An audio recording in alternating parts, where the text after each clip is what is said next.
Yo, what's going on, guys? I'm Mush back at it with another video, here to cover a historic low on a great new Steam title. It's still fairly expensive given that it just came out 3 months ago, but we'll highlight that.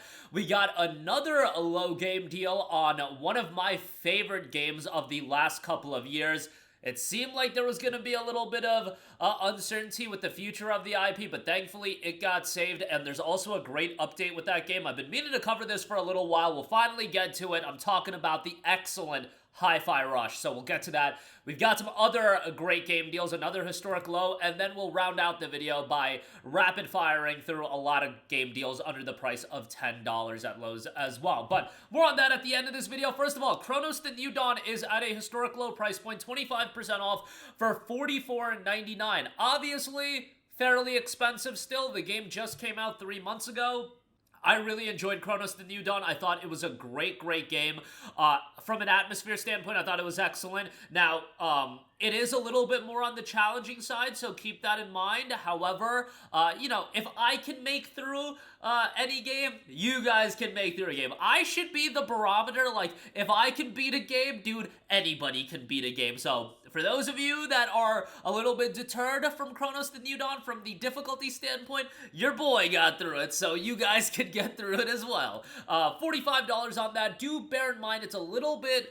I mean, it's a horror game, so these games are not going to be 40-50 hours. It does have some replayability, and it's 15-ish hour campaign, but again, from a visual standpoint, it's great. Narratively, it's compelling and engaging, and I had a great time with it. Ran fairly well in my experience as well, and it is Steam Deck verified. I personally haven't tried it on the deck, so...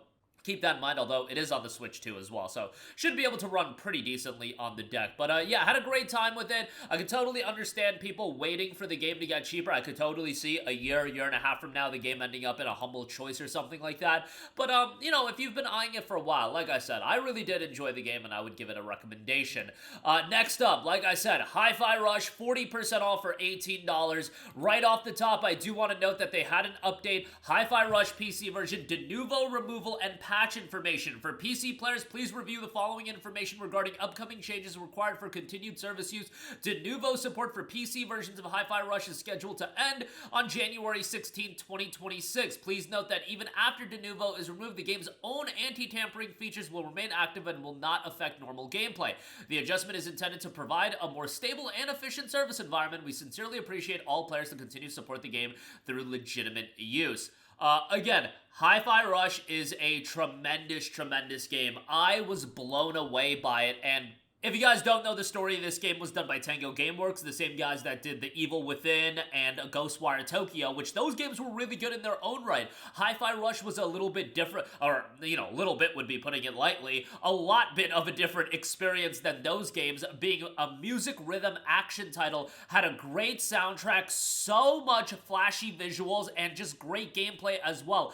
I absolutely love this game. I was blown away by it. I really thought when this game came out, like, this is what Microsoft needed in the sense of, you know, characters that are going to resonate with a large audience of people and likable characters. Remember, Hi-Fi Rush did not have any sort of promotional push or anything like that, so even though this game didn't do gangbuster numbers commercially, it was a critically really well-received game, and there was obviously something there they could build upon. What did that get Tango Gameworks? Oh, you're going to get shut down. Thankfully, Krafton, and I know people have their opinions on Krafton as a whole, they came into the picture, and they bought Tango Gameworks, and they acquired the Hi-Fi Rush IP, which is fantastic because this IP being saved, hallelujah. At the very least, you know, having this game stick around and this IP sticking around is great. The main characters in Chai and 808, I just think they're a super likable tandem, and the whole cast of characters are super likable, but I thought Chai and 808, I'm like, dude, this is like what a lot of publishers and,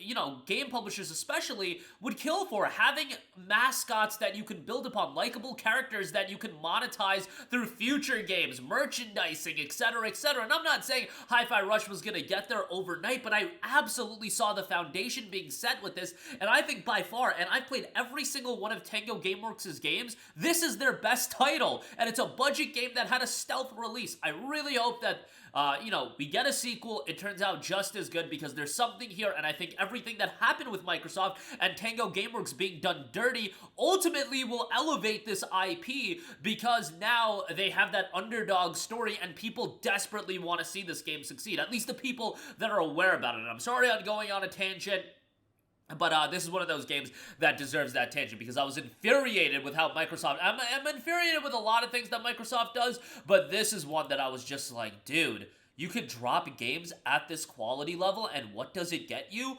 Getting shut down. And it's not isolated to just Tango Gameworks. It happened with, Monolith, who did Middle-earth, and so many other studios. You know, you can drop these big titles, and then you get spun to do live service games for 6 years that ultimately get canceled, a la Ben's studio. But just some of the handling of these studios, and again, I'm just a schmuck making videos on YouTube, but it's a head-scratcher to say the least. But game is great. It's $17.99. I highly recommend it. Just definitely check that out. All right.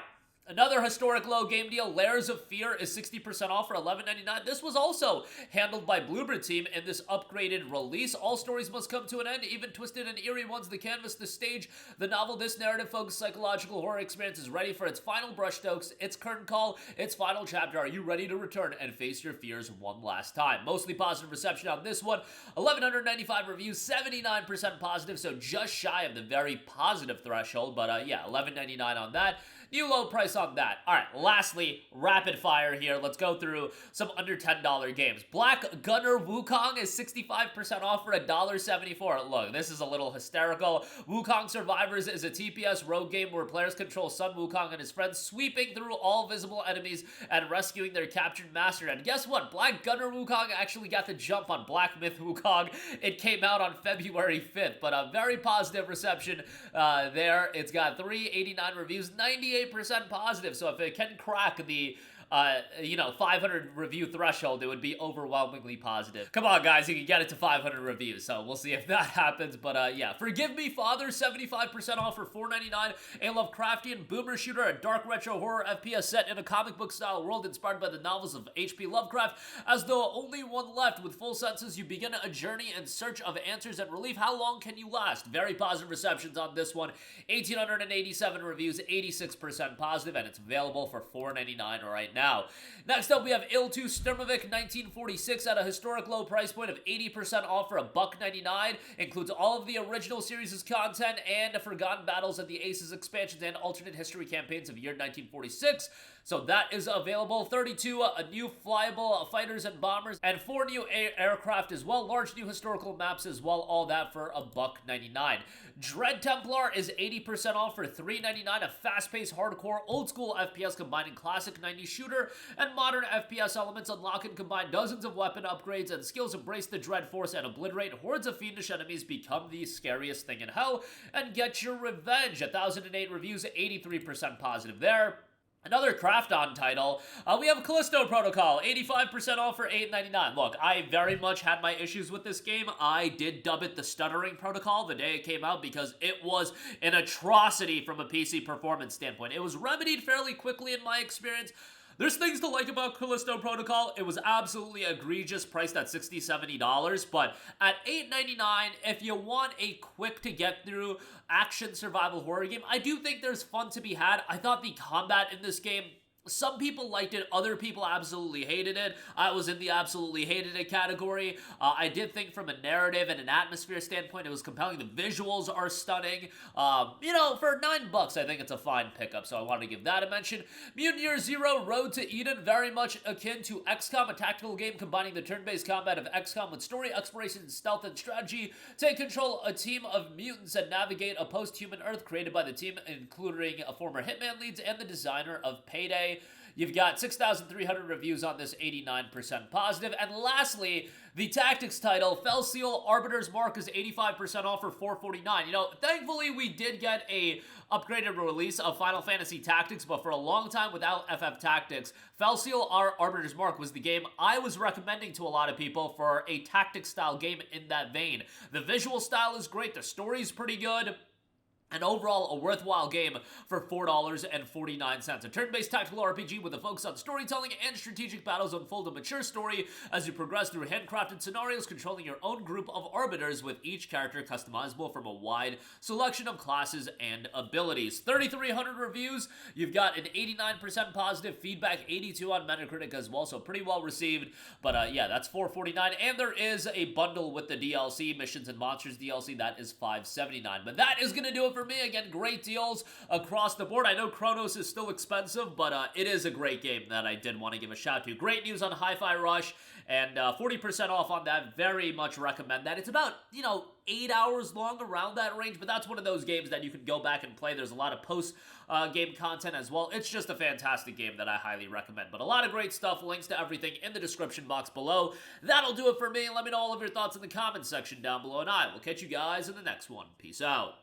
Hey, what's going on, guys? Mush here again. Hope you enjoyed the video. As you guys might know, YouTube's notification system is sometimes a little bit wonky, even if you're subscribed to the channel. Maybe you're not abundantly aware that I uploaded a video. To remedy that situation, make sure you hit the bell notification button. This way, whenever I upload a new video, and I try to upload as consistently as possible, you will be notified directly of the upload, and you can watch it as soon as it goes live. I would really appreciate it if you guys hit that button so you can stay up to date with all of the content I'm posting. But as always, guys, thanks for watching, and I'll catch you guys in the next one. Peace out.